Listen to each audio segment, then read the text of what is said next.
Hello Wolfpack, this is Coach AJ. Listen, I wanted to make a video to kind of explain some of the new rules that we have going into this season. I know because of the weather and stuff like that, or we haven't had as many practices as I would have liked to have had. And I don't know how this is going to hold up for tomorrow, Tuesday's practice. Hopefully it won't be raining. But either way, I figured this might be useful to understand some of these new rules. So just to kind of start off, as a basic, you guys know that I told y'all that we're starting to run positions this season. The reason for that is because obviously now the game is getting a little bit more complicated. We do have more rules, and it's really important for you to kind of start understanding the differences between the different positions. Now, basically what we're running is known as a 2-3-1 position, so counting from the back. And we're going to basically, for the sake of this demonstration, we're always going to be the blue team, all right? The Reds are going to be the opposing team. And obviously this is a soccer field, and each team has a goalie, that's the yellow. All right, but assuming this is our team, we're going to start off with a 2-3-1. So that's 2 defenders, 3 midfielders, and 1 forward. And as I mentioned before, whenever we're deciding or giving the names to the left or right, we're doing so from the point of view of our goalie, all right? So our goalie's facing this way, so obviously this is our left-hand side. So this is our left defender, this is our left midfielder, and then this is our right defender, this is our right midfielder, and then of course this is our center midfielder and our forward. Now when we start off, as you guys probably have already noticed, when we start off, obviously we always start off up here close to the line, right? And then what we do is we have 2 guys. Our center midfielder moves up next to the forward. And so the way you kind of normally would want to start this is the forward will want to start with the ball, and they'll kick it to the center midfielder. And at that point, the forward will start trying to basically move around and try to find an open position where he can receive a pass. This center midfielder will now be able, and these midfielders will now be able to move. And so this guy will be able to decide what he wants to do with the ball. Maybe he wants to keep it for a little bit and then pass it over here, or maybe he wants to, as soon as the forward passes the ball to the center midfielder, maybe he wants to automatically pass it to one of these guys. Well, that's fine, right? Or maybe he wants to go ahead and take a shot because he sees that he has a shot. That's fine. But that's sort of how the play starts, so you guys understand why there may be 2 people inside the circle. That's because the center midfielder, when we have possession, when we start off with the ball, the center midfielder will move up next to the forward, and these 2 guys are up here. Okay. So now that kind of sort of brings me to the next point, which is offsides. Offsides is it's sort of a confusing rule at the beginning until you get used to it. Then it makes more sense. There's a lot of details to it, and we're not going to cover all the details. Really, at the end of the day, what we're going to do is we're going to cover some of the basics, and if we need to cover some of the more complicated stuff, we will. But let's kind of start off by saying offsides is only something you have to worry about if you're playing on this side of the field, on the attacking side of the field. Okay, so that means your midfielders who are going to run all over the field, basically, and especially our forwards. You guys have to be aware of offsides. My 2 defenders, there's no reason why y'all should ever have to cross this line over here. So whoever's playing defender doesn't have to worry about it. But we're going to be rotating through positions. You might play defender one week and midfielder one week or forward one week. And so everybody really needs to be aware of this rule because it is going to apply to anyone playing in these positions. One of the first things we want to talk about is basically whenever you have the ball, no matter where you are on the attacking side of the field, you cannot be offsides. If you have the ball, you're dribbling the ball, and you're controlling the ball, you cannot be offsides, all right? Offsides only comes into play whenever you're trying to pass the ball, all right? So, for example, let's bring in a defender and 1 receiver, and then the striker, the person with the ball, right? So, what ends up happening is this person, if this person is the last defender closest to the goalie, that's known as the last defender. The last player close to the goalie is known as the last defender. That person becomes sort of the imaginary line that goes across the field. And that means that any of our players that are on this side, between the last defender and the goalie, they are offsides. They have to stay on this side of the line in order to receive a pass. Now, they're not going to blow a whistle or change the, give the other team the ball if you're just hanging out over here, right? But it does no good for you to hang it over here because you can't catch a pass. So you want to always stay on this side of the line so that you can catch the pass. Now, if you are over here and this guy passes the ball and you catch it, boom, if they see it, they'll blow a whistle, call offsides, and now they get the ball, right? So we don't want that to happen. So again, the last defender is where that line takes place. So let's just kind of illustrate with a few more defensive players out here. Now let's say this guy's over here and these two guys are up here. Well, now the line is with this guy. He's the last defender, the person closest to their goalie, to the opposing team's goalie. So any people that we might have had over here, they're going to have to cross this line over here. Maybe it's the middle guy. I mean, it could be anybody on their field, but if he's the last defender, last player, next to the goalie, we have to stay on this side of the line. All right.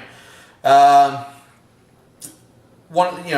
as the play moves, let's say, for example, we've got our two defenders down here, we got our midfielders, our forwards over here, and we got these guys the opposing team is spread out over here. Well, now, as this last defender moves, the line moves. So we always have to stay on this side of the line. So if this guy moves forward, and we have this guy has to get on this side, right? When he moves back, well, now our attacker, he can drop back and get closer to their goalie.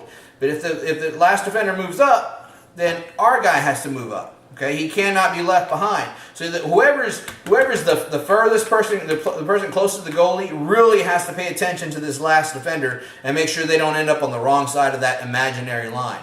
Okay, so again, two things: if you have the ball, you can never be offside. So if you have the ball and you're dribbling, you can go right past that line and it doesn't matter. Right? You have the ball.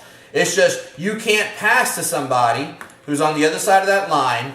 And if you're on the other side of the line, you can't take the pass. You can't catch the pass. So those are the two things that you have to worry about with offsides. And again, you don't have to worry about it whenever you're on the attacking side of the field. So that basically covers that. The other thing I wanted to cover were some of the goalie rules. Right. So let's go back here to our goalie. This is our goalie. Here's the ball. Let's get some of these guys out of the way just to make things a little bit easier. All right, so let's say this is the opposing team. They have the ball and they're going to go score. Once they take a shot on the goal, our goalie can go really anywhere, right? You don't want to come out here. You don't want to come out too far because then you leave your goal unprotected. But I would say anywhere in this large box, you are good to go.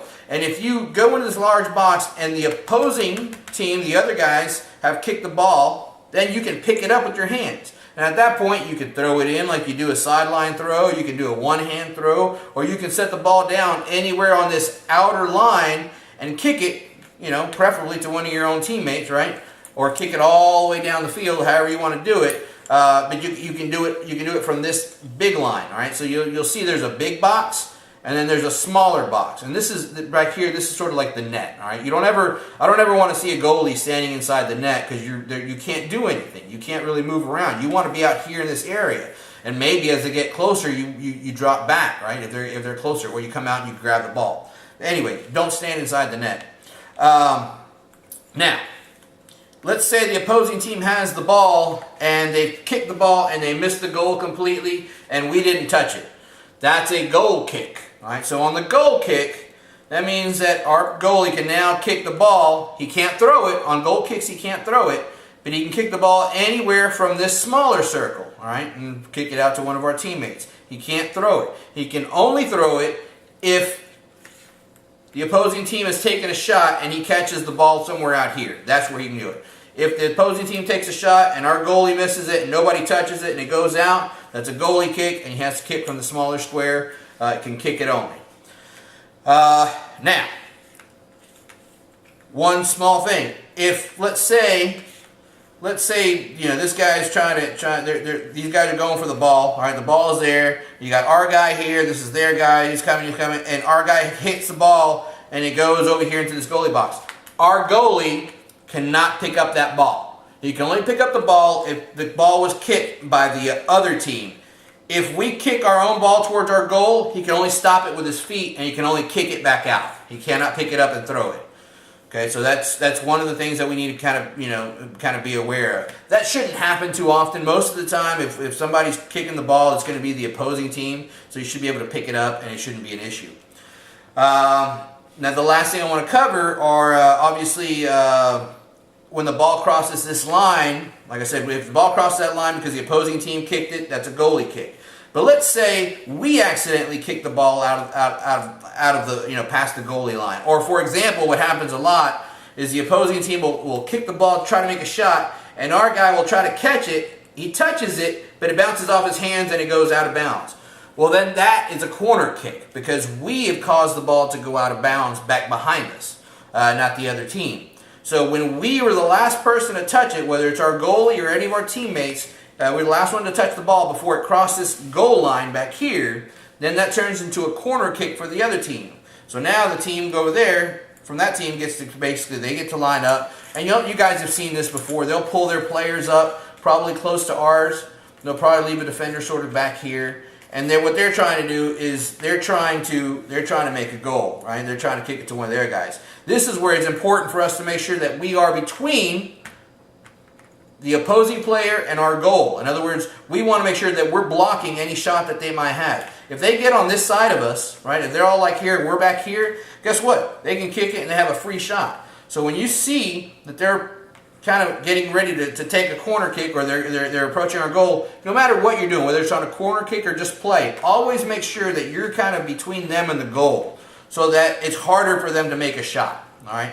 And of course what they're trying to do is they're trying to set up a play where they're kicking the ball and it lands here and somebody goes and makes a goal, right? They'll land it here and one of their teammates makes a goal. That's what they're trying to do. And by us staying between them and the goal, we're trying to keep that from happening. Hopefully that makes sense. I'll probably put out some more videos because I kind of like this. It gives I think it'll benefit us with the practices by being able to kind of review some of the things or preview some of the things before we talk about them and actually practice them out on the field. Look forward to seeing you guys. We are the Wolfpack. Woo!